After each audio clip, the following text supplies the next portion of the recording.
I'm Lauren Carr, and welcome to Authors on iTours. Today, we're interviewing Jenni Ogden, the author of Call My Name, a novel. Jenni Ogden and her husband live off the grid on spectacular Great Barrier Island, 100 kilometers off the coast of New Zealand, a perfect place to write and for grandchildren to spend their holidays. Winters are often spent in Far North Tropical Queensland, close to Killara, the fictional home in Call My Name, Jenni's third novel. Her debut novel was published in 2016. A Drop in the Ocean was an Amazon bestseller and won multiple awards, including the 2016 Gold Nautilus Award for Fiction, large publisher. Her second novel, The Moon is Missing, was published in 2020 and is set in London, New Orleans during Hurricane Katrina, and Great Barrier Island, New Zealand. Jenni, who holds a PhD in clinical neuropsychology and was awarded the Distinguished Career Award by the International Neuropsychological Society in 2015, is well known for her books featuring her patients' moving stories. Fractured Minds, a case study approach to clinical neuropsychology, and Trouble in Mind, Stories from a Neuropsychologist's Casebook. Spoilers, so you know what you want. If you spoil Well, it, I'm not. Yes. then you're the Well, one. well, Olivia, who, as you say, is the protagonist, she is orphaned when her mother takes an overdose. She finds her mother dead of an overdose when she's 13. So you can imagine that, and she lives in New Zealand. Imagine the sort of background she comes from. So poor, her mother's her only relative, and so on. She is taken in by this family in Far North Queensland in the tropics, because the mother of this family, Kathy Tulloch, was in a Sumatran Japanese prisoner of war camp with Olivia's mother back in World War II. And that's a sort of a that's another theme and a story that goes on in the background, a mother-daughter thing that goes on. Anyway, that's why this family wants to take in Olivia. So she goes over to Australia, and she's taken into the bosom of this amazingly wonderful family, the sort of family that anyone would love to have. And they also live in this amazing, it's not a wealthy estate, but it's a big, wild, tropical bush with a stunning beach at the bottom and this old house. The father, who she calls Uncle William, is a professor of English, and Olivia wants to be a writer. And the mother is the mother we all want, Kathy. So it's so different from what she's come from. And then Cassandra and Olivia are both 13. Cassandra has a twin brother called Pete. But anyway, Cassandra and Olivia, for quite bizarrely, become bosom buddies. I think in America they call them best friends forever. Cassandra is dramatic and rather controlling, and Olivia's somewhat introverted. She likes to read. Cassandra likes to ride. She say ride horses. But for some reason they become, and basically they're now foster sisters. So they become really close friends. And then when they're 18, Olivia's actually also very independent, because she grew up looking after her mother, who was an alcoholic. And she never really believes this family who loves her can really be her real family. She never quite believes this, and so she always wants to make a family of her own, and that's the thing she wants. That's the conflict. Yeah, that's the conflict. Not that she talks about it, but and it's not that she is clear to anyone else reading this book that this family loves her. And she knows that, but she wants to make her own family. Well, that's fair enough. So, and she wants to be independent. She wants to be independent financially. And she's very bright. She does very well at school. Cassandra's not so bright. She's fine, but that's not her thing. Her thing is, being the whatever. Anyway, so Olivia goes to Cambridge, England. She gets a scholarship to Cambridge, England. And so she spends 5 years in Cambridge getting her master's in creative writing. And that's where she meets the man who becomes her husband, Ben, who's going to, they come back 5 years later to Brisbane because she's a bit homesick, and he gets a position in the university in Brisbane as an ornithologist. They come back there and they get back together with Cassandra and her husband, Sebastian, who now live in Brisbane and already have a baby. That's typical of Cassandra. She's always ahead of the game. Yeah. And so they live together in a bit of a hippie way in this old house in Brisbane. And that's the 70s. That's 71. And another theme is sort of another theme is war, the after, the after effects of wars. And this is the time of Vietnam, of course. And, Australian soldiers were conscripted to go to Vietnam just as US soldiers were. And Pete, Cassandra's twin brother, has been fighting in Vietnam. And he has, basically pulled away from the family for reasons that become clear in the book later.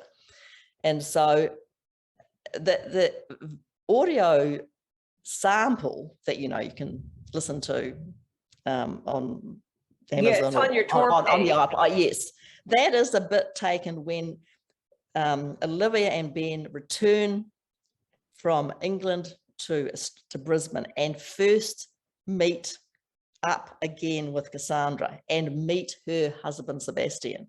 And it's in an anti-Vietnam War march in Brisbane, which is a real thing. A lot of my events are very well researched, and they are accurate to the date, so much like that. They're accurate to the date. And so that little snippet is when Olivia spots Cassandra at this anti-Vietnam War march. And she hadn't expected her to be there. She was going to, get hold of her the next day or something. And it's Cassandra saying, Olivia Newton, whatever. Yeah. And I picked that because we meet Olivia, we meet Cassandra, we meet Ben, and we meet Sebastian, the four central characters in that little scene. And you get their accents, so that's why I picked that scene. Anyway, so they were great for a while, and then Olivia's trying to have her family, and she's also working in publishing and trying to become a writer. And Cassandra is now an earth mother. She's the earth mother. She's very beautiful, but natural. And she just pops the babies out like, easy in the bath outside. Oh, yeah. This is the whole bit. But Olivia struggles, and that's, that I won't talk about all those things, but her struggle is to have a baby of her own now. And she's not Cassandra, so she is not able to do that for various reasons, which, these are some of the rocks that we're throwing at Olivia here. However, she does. They managed to adopt a baby from Vietnam, little girl Lily, and this is another, historical, accurate event that you may remember. Yeah, I've seen documentaries about it. I remember that happening. A lot of people adopting and baby. What were they called? Baby lifts or baby Operation Baby Lift, and it's when they just around the fall of Saigon in Vietnam, the US government took out hundreds of orphans from Saigon before it fell. I mean, there were hundreds of, kids who were abandoned or orphans or whatever, and they got some big planes there and they flew them back to the States. And Australia government came up, just did the same. So Australia and US both flew these orphans, as a rescue mission out. And early on in it, there was a terrible crash and all these orphans were killed. I mean, it's pretty dramatic. Anyway, one plane did get to Sydney, and because Sebastian, Cassandra's husband, is a family lawyer and works with adoption and overseas adoption, he managed to help Ben and Olivia adopt one of these little babies, and they adopt Lily, and that is a wonderful thing. And there's a wonderful part of the book where everyone's happy, and Lily, until you throw the next rock. Yeah, until I throw the next rock. And Lily and one of Cassandra's children, Sonny, who's the same age, become close friends, very close little friends. And then the unthinkable happens, which is definitely a spoiler in the middle of the book, which splits up these two families. Well, really puts a massive, wall between Cassandra and Olivia. And then we have to find ways for that to be healed. And that's the rest of the book. But there's a few more rocks on the way. So, but at its heart, I hope, it's a book about love. It's a book about love between women.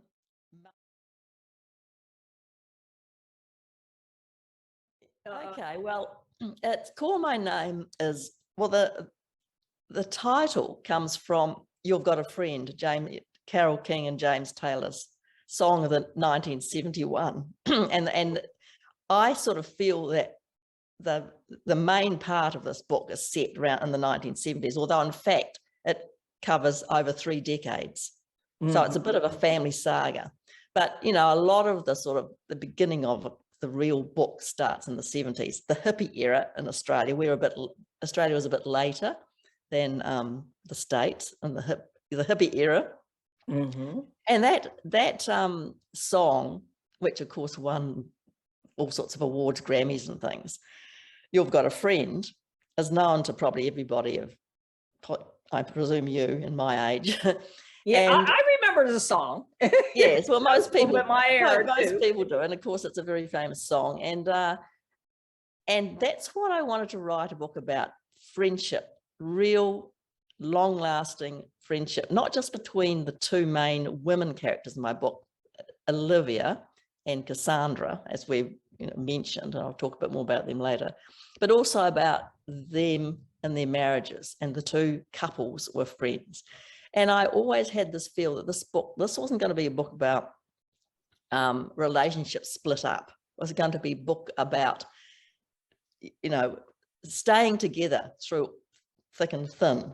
And there was a lot of thin. There's a lot of, difficult stuff. And these 2 couples, when they were first becoming friends in the 70s, one night, as young people do, they would, been at a party or something, I think, and they were listening to this song, and they said that, and Cassandra, who's always the one who decides everything and is in control, as you said, she said, this is our theme song. You've Got a Friend. We're going to be like this forever, Yeah. And so I wanted to call it Call My Name Out Loud. I always thought of it as going to be called Call My Name Out Loud. But that was a problem. When I came to get permission, well, it's a long story. I tried very hard to get permission to be able to use that phrase, but it would have cost me thousands and thousands of dollars, even as a title. I mean, normally titles can't be copyrighted. I mean, you can't go around having songs in a book without, copyright. Yeah. I ran into that issue with my second book. I had in the middle of the book, I had 2 characters talking, and my main character, Joshua Thornton, one of the guys, he said that whoever he was talking to was saying, that it was some woman's fault. And Joshua Thornton said, there's always a woman to blame. Line from Margaritaville. And my editor didn't catch it. The publisher did, and said, do you have permission to use that line from Margaritaville? There's always a woman to blame, and we, I checked, and it would have cost thousands of dollars just to use this. And I said, I credited it. I said, you were sang it like Jimmy Buffett from Margaritaville. Jimmy Buffett would have wanted thousands of dollars to use that line. I had to rewrite that section. Yes, well, Yeah. So you couldn't use Call My Name Out Loud, but you could use Call My Name. Well, I went And back nobody and could forth. pick that up. Yeah. Well, I actually, of course, you know, I'm a research scientist or a psychologist by my previous career, so I'm into research. So I got back to them, and of course, it wasn't Carole King herself who wrote the song. It was the company that I can't remember, Sony or whatever the company was. I can't even remember who was dealing with this. And I pointed out that there are a number of lines in that song, You've Got a Friend, that had been big songs previously, actually. And I thought, I said, I bet they didn't get permission. And I said, I mean, it's silly. I mean, it's just 3 common words, or, 5 common words. Anyway. Yeah. And also it was a title. And as I say, titles can't be copyrighted. But anyway, I wasn't going to, obviously, I was going to do what I was told. So I then said, what about Call My Name? Surely you can't have control over 3 words, Call My Name. And they came back and said, no, you can use that. You can use that. So I don't like it as much, but I thought, there we are. So that's why it's called that. And that's and of course I have to be very careful when I talk about You've Got a Friend in the book. You can't actually, you can give the title, because you credit, but you can't actually have lines from the song. Yeah, and that was so subtle. I did not pick that up. That, no. I really did not pick that up in listening to the book, that it was the song title. Yes. I remember that scene. But, yes. Well, that's interesting, isn't it? Yeah. Yeah. See, probably if it had been Call My Name Out Loud, it would have been more obvious. Yes. Mm-hmm. Yes. Anyway, that's so perhaps it's gone beyond that, and it's now. So the idea, of course, is if you've got a friend and you really are in trouble, they'll come. and as you know, in the book, that goes through some times when that wasn't happening. So so perhaps and the other play, it was set in the tropics. Well, it was set in Australian Queensland. Some of it was in Brisbane, but the real heart of it is a family estate called Killara, in north of Cairns, way up the top of Australia. And that is where our place was. That's where we spent every winter. Mm-hmm. And so it was actually set in the location of an amazing eco resort that we used to go to, not to stay because it was so expensive, although we did go at Christmas. We stayed there. Well, you sent a picture with one of your blog posts. Yes. And it's a very beautiful place. And but what I did, I just used the location. I took out the resort and I put in this old house, homestead, a Queenslander. And the other little side of that is we were building a new home on Great Barrier Island, this one I'm sitting in. And I decided we'd build a Queenslander because I love Queenslander houses. They're so beautiful, big verandas. And so we bought our Queenslander house over from Australia to New Zealand and wow. Well, it wasn't built, but it was, all the bits of everything. And we built it here on this remote island. It was a major mission, I can tell you. So we have this house, which is a modern version of the Killara in the book. And this house is called Killara, which is an Aboriginal name meaning always there, which of course this house hasn't been always there, but it will be one day, I reckon. Yeah. So that's a little bit of yeah. So it's funny how involved life imitating art, yes, either way. Yeah. That's right. It's funny how, as you know, that when you're writing a book and these characters, and especially if it's a long journey to write it, they become your family. Mm-hmm. Now, what was your inspiration for this book? Because, obviously you've been working on it for a long time. How long did it take you to write it? What was your inspiration for it? Did you have a friendship like Olivia and Cassandra, or? No, not real. No, I mean, the characters in this are completely fictional. I mean, really, they are completely fictional. but they are based, my husband and I lived, and our kids lived in Australia in the 70s. And we had, and we were young, and, you know, all our friends were young, and we were a bit hippie. I mean, not exceptionally hippie, but, you know, everyone was then. We had free range kids, as I said, you know, our kids went to this ridiculous school where they could do anything they liked. And and we had we had wonderful, crazy parties, and we were lots of very good close friendships. Those people are still my friends today. So I certainly have women friends that are as close as that, but, well, nearly as close as that, but we don't have that, you know, I mean, we don't have these problems that Cassandra and Olivia had to have, because this is a book. Yeah. Yes. So that was sort of, no, I wouldn't say my inspiration, but that was sort of what my inspiration for the backgrounds and of these people, and it was always about a strong friendship. And the reason it took a long time was when I first thought I'd finished a good draft.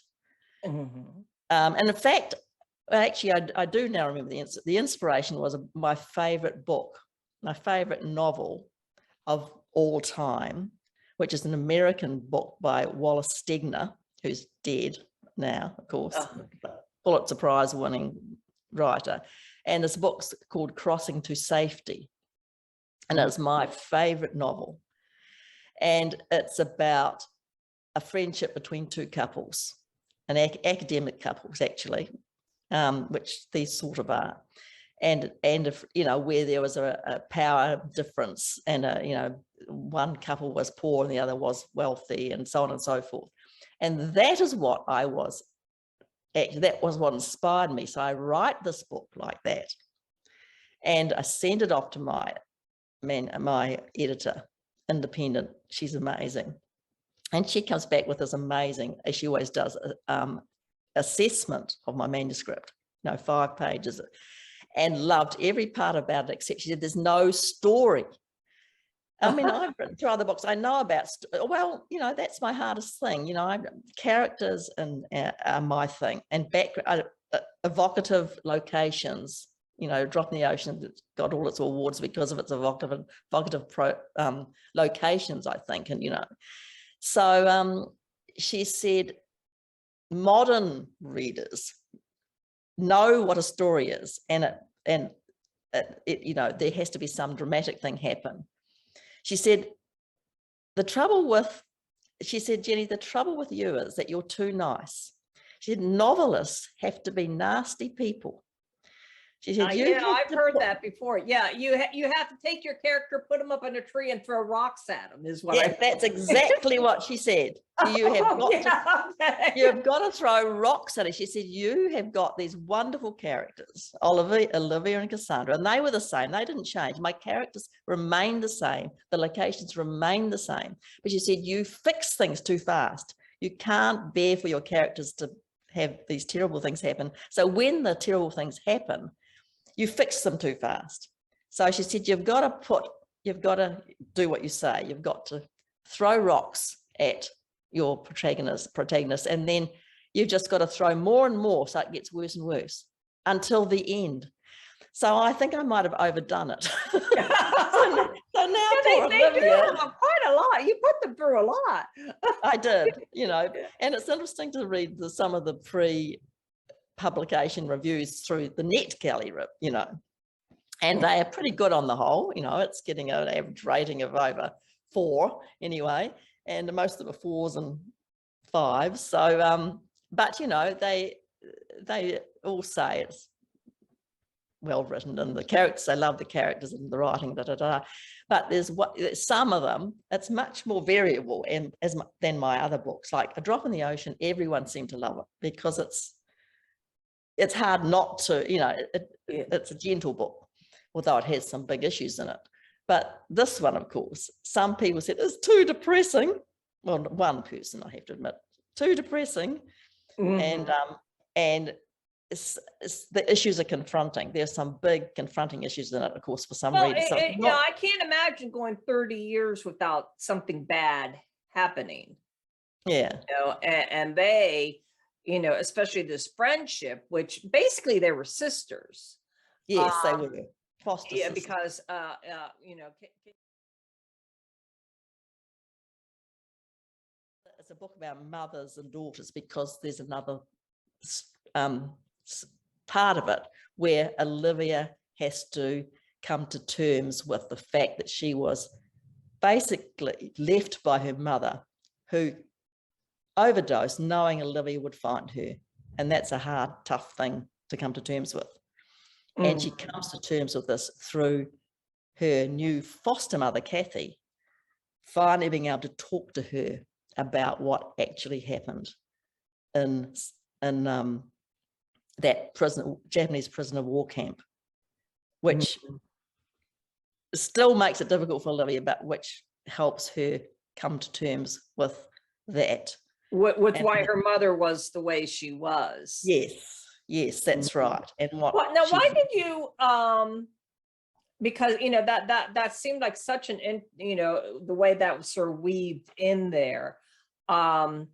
It felt like you were given a reason for her mother to be the way she was, because, you know, whenever she was writing and finding out about what had happened in the prisoner of war camp, you found out that her mother was actually a very strong woman. Yes. You know, if it wasn't for her, Kathy would have probably died. Yes. And which was why Kathy felt so, you know, yes, so she felt she owed it to her to take it to Olivia. Absolutely, yes. And what so was the inspiration for using the Japanese war? Well, who knows? I forget where I get these inspirations. You know, as a writer, you know what it's like. You know, in the middle of the morning, you wake up at 4 o'clock in the morning, you think, and something else has come to you about. And I think, you know, I remember. Did you watch that documentary series Tenko? No. It's not a documentary, sorry, it's it was a fictional series, and Tenko it was called, and it was an amazing series about these Japanese prisoner of war camps and the women in them in Sumatra. So that was where this idea came from, and it was actually not talked about for a long, long time, and written about what these women went through, and they weren't released from this prison until quite a long time after the Pacific War, but you know, finished. And it was, you know, so what happened to Cassandra and Olivia could have very well happened, you know, and it's pretty terrible. And so it took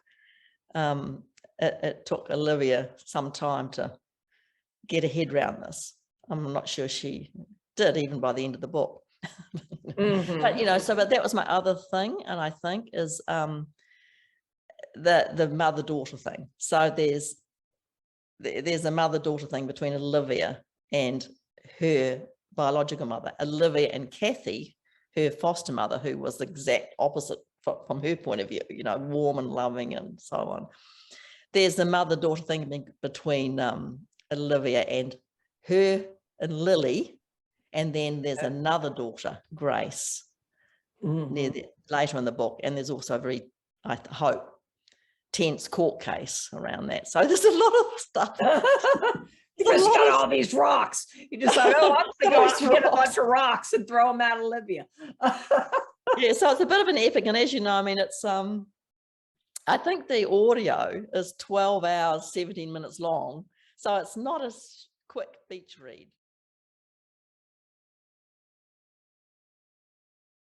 And I love the narrator. Did you tell our readers about the audiobook and how was this the first book that you had made into audiobook, and the process and how you picked the narrator who had just, you know, what was it like hearing your voice, your characters come to life? Basically, that's what happens with an audiobook. It is. And it's interesting because I'm not an audiobook reader, and I have had both my previous books in audio. They are both in audio.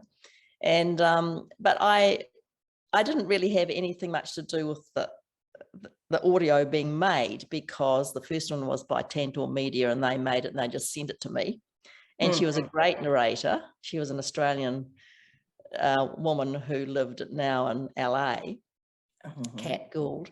And I listened And I was amazed by it when I heard it, thought it was wonderful. When I listened to bits of it, but I must admit, I didn't listen to it right through. And then my second one, The Moon Is Missing, I asked her to do it again, and she did. And again, she did it all and then just sent it to me. I mean, I got to check it, but I didn't check it much because it seemed fine to me. So but this one, and again, I haven't actually listened to either of those on the audiobook right through from beginning to end, which sounds terrible, doesn't it? But I'm so sick of them. You know, I'd read it so many times, but I listened to lots of bits of it, especially the dramatic bits, and thought it was great. And then this one was quite different. I said, right, I'll be involved in this from the start. So, and I did it through Find Away Voices. So I actually found Naomi Barton, who was the narrator. I can't quite remember how I found her by just looking for narrators, but she is on Find Away Voices as well. And she was probably, I probably searched for people who could speak with New Zealand and Australian accents, and she popped up because she's a New Zealander. And there are hardly any New Zealand narrators, I don't think, that do this. And there she was, and I listened to her and I thought, she's fabulous. And so I what's the difference between you know, and I don't have a very good ear for, you know, I can't do imitations, or I don't know his accents. And what's the difference between a New Zealand accent and an Australian accent? Well, it's probably subtle to anyone outside of New Zealand and Australia. We can pick them immediately. Australians have a different way of saying vowels. For example, if I was saying Sydney, which is, you know, Sydney, they would say Sydney. Oh, so they have a sort of a different, you know, so for me, it's fairly clear. And it depends, of course, how, I mean, I have quite a strong New Zealand accent, and people who have strong Australian accents, of course, you know, have broader accents, are going to be more different than people who are much, you know, a bit posher. But my people in my book, the Cassandra, who is the main Australian character, is well educated and comes from quite a well-spoken family. So her Australian very strong-willed. Very strong-willed. Very strong-willed. Like when you first get introduced to her, she just grabs Olivia. We're going horseback riding. You know? Olivia's, I've never been on a horse. You know. Okay, what am I going to do? For poor orphanage girl. Okay,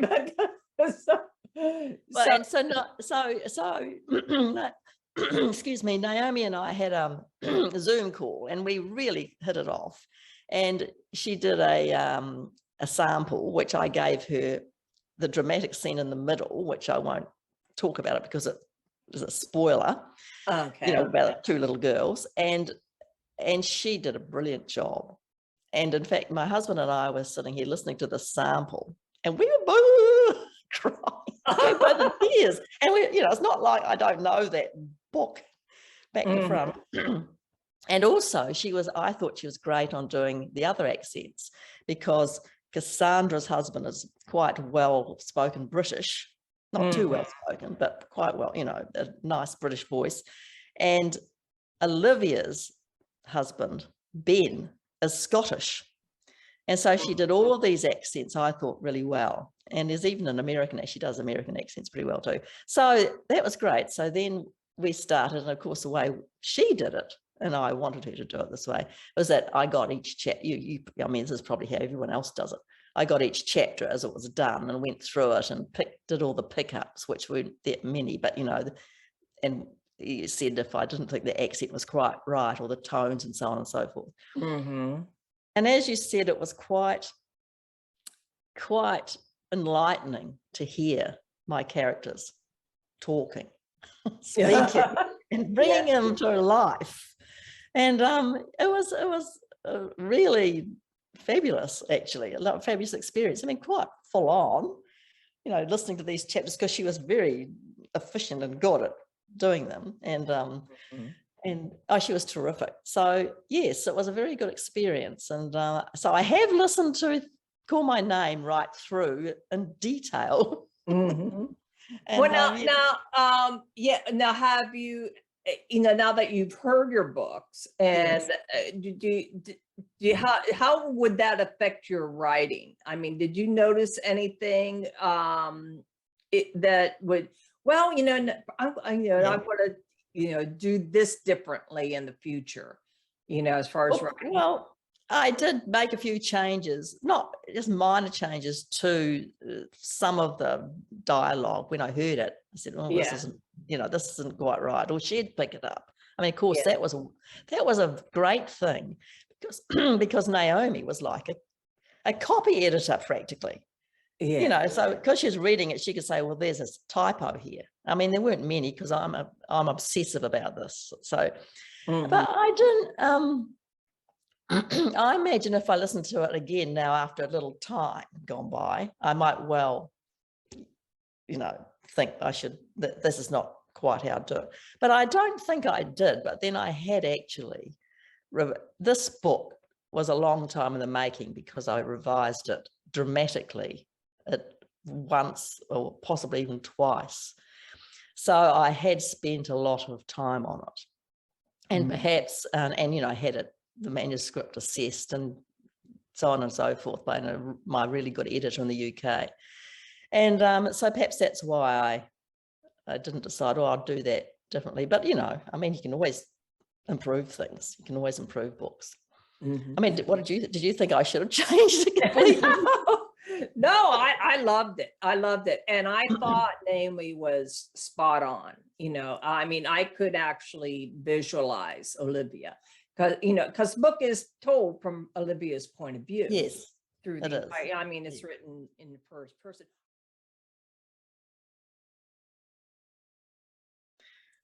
But I do hope that what it feels like, and certainly I have had a lot of reviews that say just this.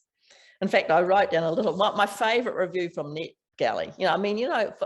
For authors, I don't know if it's for you, but you can get all these sort of blurbs which are wonderful from wonderful other authors, etc., and reviewers, and professional reviews. But the ones that really matter are the ones that you get from just a reader who you've never heard of, never heard of you, picks this book up, and she's completely, and loves it.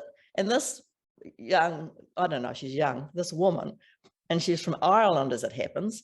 And she wrote quite this thing, but she said, I won't go into all the details, but she said, it's taken me 2 days to get my head straight enough to write this review. And then she talks about what a roller coaster it was, and how this is perhaps useful for readers. I got a real feminist message throughout the book.